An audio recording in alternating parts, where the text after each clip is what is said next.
What's going on, guys? We are back once again. We are finally going to be discussing the Adam Project, starring Ryan Reynolds, Jennifer Garner, Mark Ruffalo, and many more. Now, this movie, I will say first off, if you're a Marvel fan, you will probably enjoy this film. If you are just a fan of Ryan Reynolds or any of these other actors, it will be a very interesting film because we have four different actors, Marvel actors, that have done a Marvel character. Obviously, Ryan Reynolds, Deadpool, Mark Ruffalo, the Hulk, Zoe Saldana as in Guardians of the Galaxy, and also Jennifer Garner from Elektra. Now, we did get to see a huge reunion between Jennifer Garner and Mark Ruffalo. Obviously, if you ever saw the movie 13 Going on 30. But this is about Ryan Reynolds' character, who he plays a military pilot in 2050. He travels back to 2022, meeting his younger self, who has recently just lost his father, who is played by Mark Ruffalo, and his mother played by Jennifer Garner. And she and him are both dealing with the loss about a year and a half later. And he gets bullied a lot, and also he is having issues trying to fit in. And when Ryan Reynolds' character comes to his younger self, he's trying to figure out the reason why, unfortunately, that he's here, not in the time that he was originally trying to get to, which was 2018, to save his wife, because apparently his wife went missing in that year, and he went looking for her. But obviously he does later find her when she's in 2022, and she actually saves him and his younger self, and explains that somehow or other somebody was covering up why she went there, and that she was the best pilot in the academy when they met. Then we go through this whole journey of not only both young Adam and older Adam trying to not only deal with the loss of their father after all these years, but at the same time dealing with the insecurities that they have with one another or themselves, as well as trying to improve. Because young Adam, of course, he feels lonely. He doesn't really have a lot of friends. He is bullied a lot. He's a smart mouth, and so is Ryan Reynolds. Ryan Reynolds, older Adam, he's a smart mouth. He's a badass, but at the same time, he also is alone. And the only thing he has is his wife. And apparently, he admits his faults, that he was an asshole to his mother when he was younger, and he even admits that he still misses his dad. He never really dealt with his father's death. Now, in the movie, apparently, he died from an accident. Never really got into a huge detail of what the accident was, other than it was just an accident. It was more likely a car accident. Now, overall, I really did enjoy this movie. There was a lot of comedy in this. There was a lot of interesting I would say, if you mix Terminator with Disney's The Kid and probably Guardians of the Galaxy, this is the movie you get. And that's not a bad thing. I mean, I do enjoy all those films. I enjoy Ryan Reynolds. He's one of my favorite actors. Absolutely hilarious. Deadpool, for crying out loud.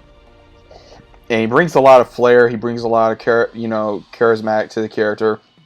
And if you need a good laugh, then obviously watch this film. If you want a good action film or family film or comedy, all the above, definitely watch this film. 1 out of 10, I give it a 9. And the only reason why I give it a 9 is because I was hoping it would be a little bit longer. I was hoping we were able to see a little bit more of the future, and also what else became of the future, because it pretty much where you go into a massive future-sized jet and you just unlock a portal with a device that would be on there to open up to wherever time frame you want to go to. And of course, you get a lot of mentions to a multiverse. You get, it's kind of interesting how they make a comment of multiverse when obviously, what's most of these actors portrayed in, obviously, Marvel. So it's pretty funny to see that. Obviously, they bring up Terminator, Back to the Future, other movies that are very heavily involved with time travel. Now, there's a lot of things that goes involved with time travel into this film.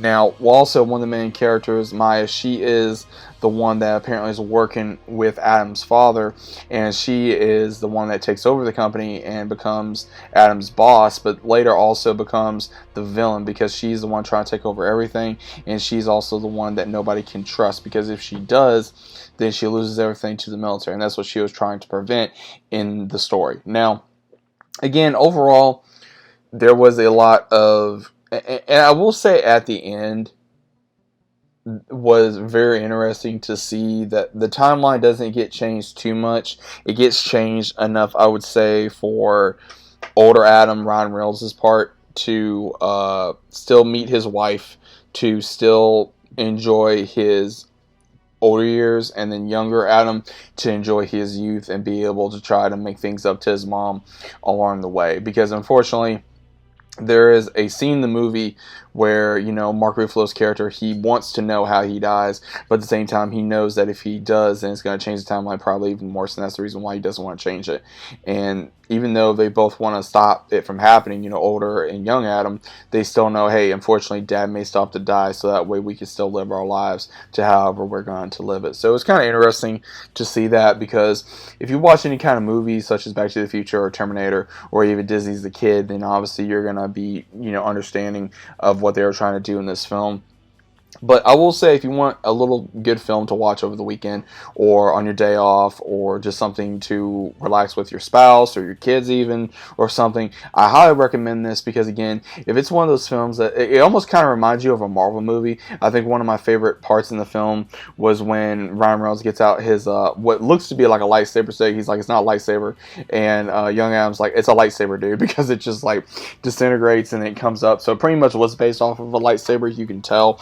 But overall, I think it was pretty funny. Let me know what you guys thought about this. Did you guys ever watch this film? Are you going to watch this film? If you did, what you think about it? What you like about it? What did you dislike about it? I'd like to know your thoughts down in the comments down below. If you guys are new to the channel, always consider subscribing, leave a big fat like on the video if you guys enjoyed. And as always, I'll be seeing you guys on the very next one.